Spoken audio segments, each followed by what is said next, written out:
Hey all, this is 01 Boku, and coming at there we go. I'll try to keep that out of your way. Sorry about the sun again. And I'm coming at you with another review of Back to the TV Times. And I know the recent one was, well, of course, the movie Pentagon Wars, as well as, you know, Full Metal Alchemist, the next episode of that. And sorry it's been a while, it's just been a busy time and not have time to find reviews. So sorry it's been several weeks out, but we are back to, as you see here, Twin Peaks seasons 1 and 2, and we are on episode episode let's see, I believe it is, yes, 2, Traces to Nowhere. And with this whole thing here, and I know it's probably going to get weird once we get to season 2, because you have to do like season 2, episode 1 and all that, but I know we'll be able to find that. I'll probably just start off with, Twin Peaks season 2, so we can begin that sort of thing and not get confused. But yeah, episode 2, Traces to Nowhere, which I had to look that up because they really don't give you the titles on the DVD or Blu-rays of, Twin Peaks, so I had to look that up, and I actually like that title, Traces to Nowhere, because this opens up more questions for episode 2 and less answers. Like, it begins with, Special Agent Dale Cooper trying to find out more questions. He talks to, he talks to Bobby and Mike one more time because they talk to James. James gives more information on the video with Laura a little bit more. They talk about the heart. James doesn't know who has the other half of the heart, where Laura had where the one half they found in the bloody train car. I apologize. They found the other half of the train car, but James doesn't know where the other half is. And if you guys remember from the first episode, someone took that first half of the heart out of the ground after, honestly, Donna and James haphazardly buried it, which was, stupid. And also, a great riddle from the log lady at the beginning too, where she says people search for questions about life and information about others. They try to see what life teaches. Some people are these detectives, but is everyone who looks for these questions detectives? And as you see, there's a lot of people in episode 2 here of season 1 looking for questions to answer about Laura Palmer, the killings, everything else like that. And we keep going down the ways. And also, with James too, and what James is facing with the fear of retaliation from both Bobby and his friend Mike, he's needing help from the Bookhouse Boys. And this is the first time we get a little glimpse into the Bookhouse Boys from also, Big Ed Hurley, Sheriff Harry S. Truman, Hawk as well, and Big Ed Hurley, along with James, who seems to possibly be connected. And I will say too, maybe those other bikers, as you guys know, are connected. If you guys have seen Twin Peaks, you know who I'm talking about. But if you haven't, just doing a little, tantalizing there. At the same time as well, we get other things where Shelly and Leo are having their creepy moments. Shelly finds a bloodied shirt that, Leo gave her for extra laundry because, Shelly started the laundry in the morning. She said she was done. Leo just throws a new load at her saying, get it done, even though she has to get ready for work. But she also finds the bloody shirt. She stashes it and hides it in a drawer. This leads to Leo getting upset with her because he's actually looking for that bloodied shirt at one point, is what she tells her. It's a blue shirt. And, he can't find it, and he's upset by this. And, towards the end of the episode, we see Leo cutting open a football with a switchblade for whatever reason, and he, hides the football and the switchblade, but then he notices Shelly's coming home. He puts a soap bar in a black sock, and then, he gets upset with Shelly, losing the shirt, and he actually starts swinging this soap around like a cudgel to where Shelly just cowers in the corner, and the screen just fades to black, and you just hear a thunk. Use that as your imagination. It's pretty brutal, in my opinion. You also have Catherine Martell and Benjamin Horn planning to do something with the mill, and they're actually talking about a fire to burn, Jocelyn Packard's mill down. Pete Martell, as you know, Catherine's husband, also works at the mill. And in this episode, too, you have Harry S. Truman and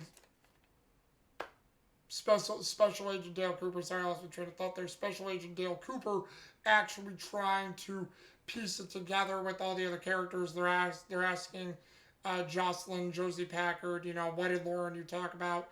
Laura was explaining what happened, how she was the day that Jocelyn saw her last. It was last Thursday, I think a night or two before she died. And she brings up too to the fact that Laura said, now I know what it feels like to lose somebody you care about with death. And they asked, Jocelyn, hey, did you elaborate to Laura what she meant by that? And Jocelyn said, no, I didn't look into that any further, but it was weird and creepy. And that was the point to where Catherine calls Jocelyn and says, your shenanigans cost the mill of shutting it down yesterday thousands and thousands of dollars. And, it's not huge. And again, this show is supposed to take place in 1989, so the $100,000 or you think it was over $300,000, I believe, was lost. And you can tell for 1989, that's a lot of money for a business to lose at that point. So it was a huge thing. But like I said, this is for Catherine and Benjamin Horn wanting to work together for some reason to burn down the mill. And as you guys heard, Benjamin Horn wants the Packard land for probably his expansion for his hotel rights and everything else as well. Donna and James as well are furthering their relationship. Like Donna confesses to her mother that, Laura was her best friend. Laura and James were seeing each other, but now Laura's dead. I'm in love with James. James, I believe, knows he's in love with me. I'm happy about this, but why do I feel like I'm betraying Laura's memory and my, best friend for this? And, that leads into that. There's also things where it goes on to where James and Donna want to talk about Laura more and even further their relationship to the future as well. Oh, there was a side note here. I didn't write it down. Mike and Bobby needed to get drugs for 10 grand, and Bobby had 5 grand. Laura had the other 5 grand in the safe deposit box. And as you know, Harry S. Truman and Special Agent Dale Cooper found that deposit box and confiscated Laura's money. So, Mike and Bobby are wondering how they get it. There was also a scene too, forgot to write it down here as well, where you have Hawk spy the one-armed man who you briefly saw in the first episode in the elevator with Dale Cooper and Harry S. Truman. Hawk finds him while he's interviewing the Pulaskis about Ronette and what Ronette was doing. Hawk, being the consummate professional and cop he is, follows the one-armed man to a certain place. He sees the one-armed man goes into the unauthorized personnel area to where he realized it led to oxygen or it led to the morgue. The one-armed man just disappeared. Hawk left it alone, not knowing what to do at that point. I still always wonder why Hawk didn't pursue him or try to go into the morgue area or the oxygen area to see what the one-armed man was looking at. But unfortunately, we will find out about this more as the show goes on. Also as well, Donna visits Sarah Palmer. Sarah Palmer is still distraught from, her daughter's death. Leland, who is also still distraught, seems like he's trying to cope with everything well, but you can see it in his face. Leland Palmer is still dealing with the grief. And then Sarah, is dealing with the grief. And then Donna starts talking to Sarah. Sarah sees Laura, her daughter, in Donna's face, starts hugging like Donna uncontrollably, sobbing uncontrollably. All of a sudden, No. It's not that she saw him, but Sarah remembers something, and she remembers the face of a greasy-haired man who we will come to know as Bob in Laura's room by her bed, and she starts screaming frantically over Bob and seeing that face.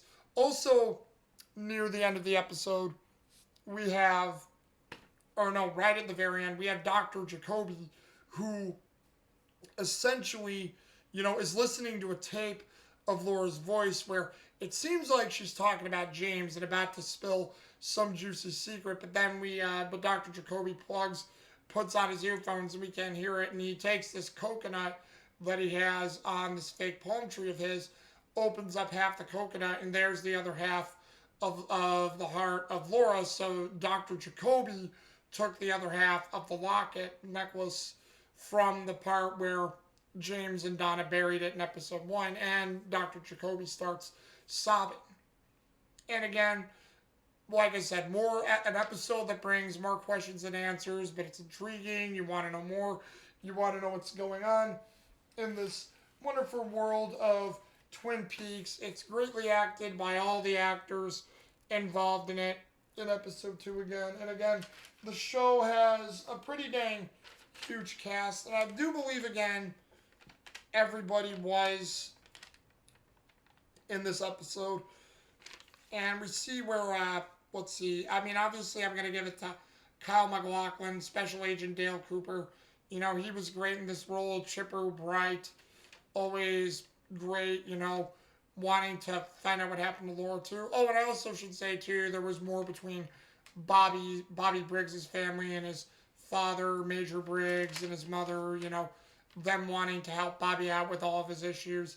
And there's also a lot of flirtatious moments between Audrey Horne and Dale Cooper, and also some disturbances with Audrey Horne acting out against her father, causing the Icelanders to leave the hotel and not sign the deal that he wanted to do.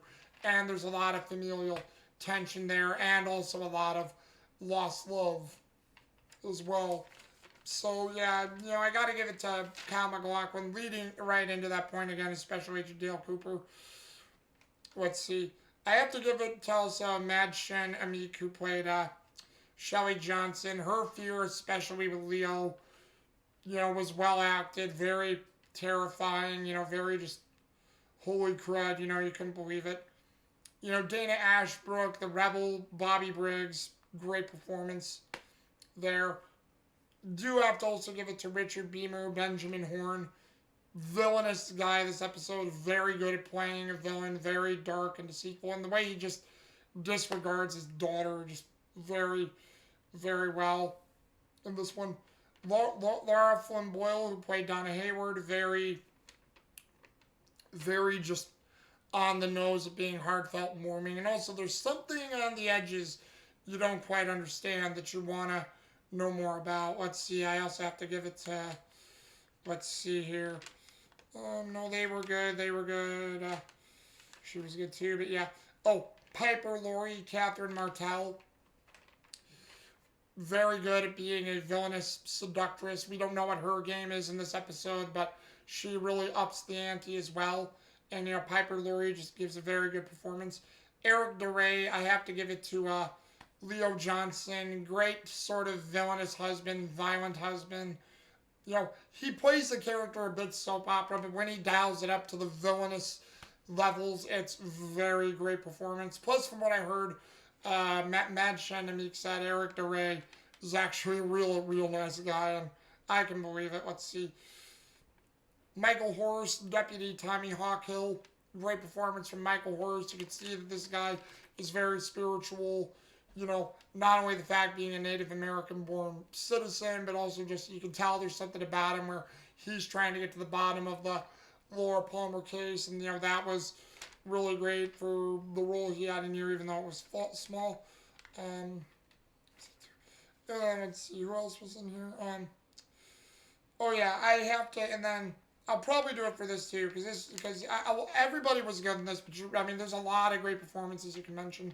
But I have to also give it to Grace Zabriskie. Sarah Palmer, just her being a distraught mother right now, very good, just very good for the role, just well done.